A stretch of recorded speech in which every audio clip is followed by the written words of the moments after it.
আপনার ঘরে কি অকারণে ঝগড়া লেগেই আছে? স্বামী স্ত্রী, প্রেমিক প্রেমিকা, বন্ধু কিংবা পরিবারের দুইজন মানুষের মধ্যে কি প্রতিদিন অশান্তি বাড়ছে? অনেক সময় আমরা বুঝতেই পারি না কেন এত ভালোবাসার সম্পর্ক ধীরে ধীরে দূরে সরে যাচ্ছে।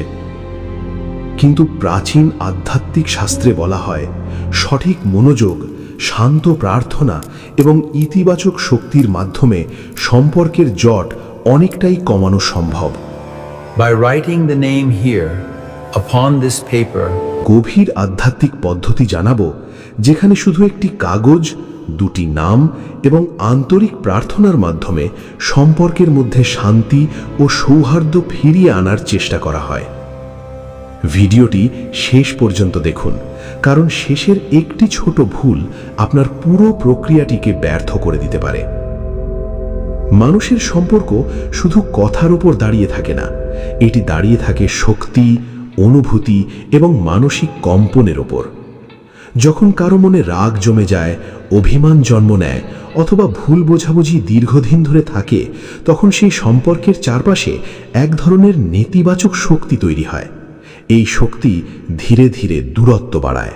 প্রাচীন তান্ত্রিক ও আধ্যাত্মিক পদ্ধতিতে বিশ্বাস করা হয়, নাম, চিন্তা এবং প্রার্থনার মাধ্যমে ইতিবাচক শক্তি পাঠানো সম্ভব। এটি কোনো ক্ষতিকর কাজ নয়, বরং সম্পর্ককে শান্ত করার এক মানসিক ও আধ্যাত্মিক প্রয়াস। আজ থেকে কয়েক বছর আগে একজন মহিলা আমার কাছে এসেছিলেন। তার নাম ধরা যাক সুমনা। সুমনার স্বামীর সঙ্গে প্রায় প্রতিদিন ঝগড়া হতো।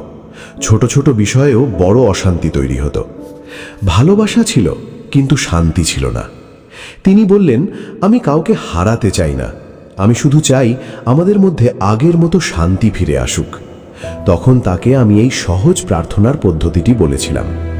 তিনি নিয়ম মেনে 7 দিন এটি করেছিলেন এবং আশ্চর্যজনকভাবে কয়েকদিন পর থেকেই কথার সুর বদলাতে শুরু করে, রাগ কমে যায় এবং ধীরে ধীরে সম্পর্ক স্বাভাবিক হতে থাকে। আজ আমি সেই পদ্ধতিটি আপনাদের জানাবো। এই প্রক্রিয়ার জন্য যা যা লাগবে: একটি সাদা পরিষ্কার কাগজ, একটি নীল বা কালো কলম, একটি শান্ত পরিবেশ, আপনার আন্তরিক মনোভাব এবং পরিষ্কার উদ্দেশ্য। মনে রাখবেন, এটি কোনো জাদু নয়, এটি আপনার মন, শক্তি এবং প্রার্থনার সমন্বয়। সবচেয়ে ভালো সময় রাত 9টার পরে অথবা ভোর সূর্য ওঠার আগে। এই সময় মন শান্ত থাকে এবং আধ্যাত্মিকভাবে মনোসংযোগ বেশি কার্যকর হয়। বিশেষ করে শুক্রবার, সোমবার অথবা পূর্ণিমার রাতকে অনেকে বেশি শুভ মনে করেন। এবার আসি আসল পদ্ধতিতে।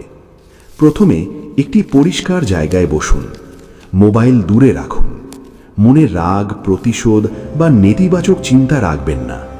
এবার কাগজের মাঝখানে লিখুন, প্রথম লাইনে নিজের নাম, দ্বিতীয় লাইনে যার সঙ্গে শান্তি ফিরিয়ে আনতে চান তার নাম। উদাহরণ, রাহুল, সুমনা। এরপর 2 নামের চারপাশে একটি গোল বৃত্ত আঁকুন।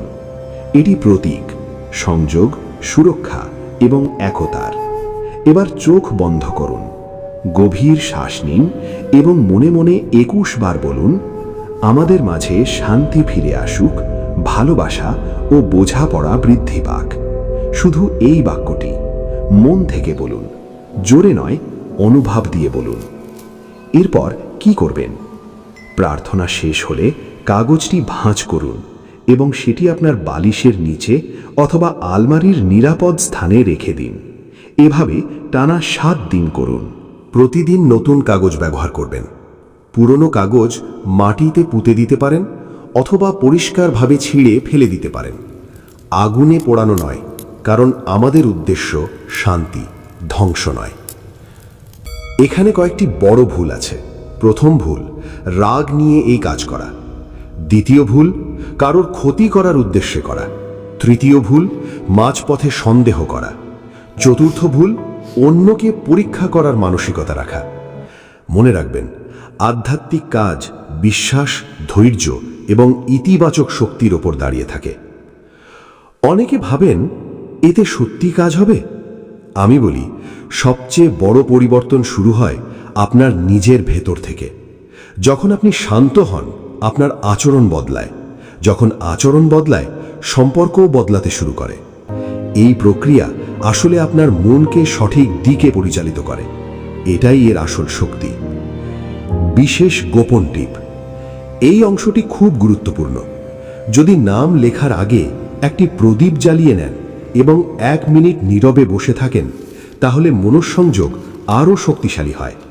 বিশেষ করে ঘিয়ের প্রদীপ বা সাধারণ মোমবাতি ব্যবহার করতে পারেন। এটি বাধ্যতামূলক নয়, কিন্তু ফলের অনুভূতি গভীর হতে পারে। আপনার জীবনেও কি এমন কেউ আছে যার সঙ্গে ভুল বোঝাবুঝি দূর করতে চান? হয়তো স্বামী, হয়তো স্ত্রী, হয়তো প্রেমের মানুষ, হয়তো বহুদিনের বন্ধু। কমেন্টে শুধু লিখুন, শান্তি চাই। আমি আপনার জন্য ইতিবাচক প্রার্থনা করব। এবং যদি আপনি চান সম্পর্ক, ভাগ্য, আধ্যাত্মিক শক্তি এবং তন্ত্রমন্ত্রের সহজ বাস্তব উপায় নিয়ে এমন আরও গভীর ভিডিও, তাহলে এখনই চ্যানেলটি সাবস্ক্রাইব করুন, বেল আইকন চাপুন। কারণ আগামী ভিডিওতে আমি বলবো যে মাত্র একটি লবঙ্গ দিয়ে কিভাবে নেতিবাচক শক্তি দূর করবেন। ভিডিওটি মিস করলে হয়তো একটি গুরুত্বপূর্ণ সমাধান হাতছাড়া হয়ে যাবে। মনে রাখবেন, সম্পর্ক ভাঙা খুব সহজ, কিন্তু সম্পর্ক জোড়া লাগানোই আসল শক্তি। যেখানে ভালোবাসা আছে সেখানে শান্তি ফিরিয়ে আনা সম্ভব। একটি ছোট্ট প্রার্থনা, একটি আন্তরিক চেষ্টা এবং একটি পরিষ্কার মন অনেক বড় পরিবর্তনের শুরু হতে পারে।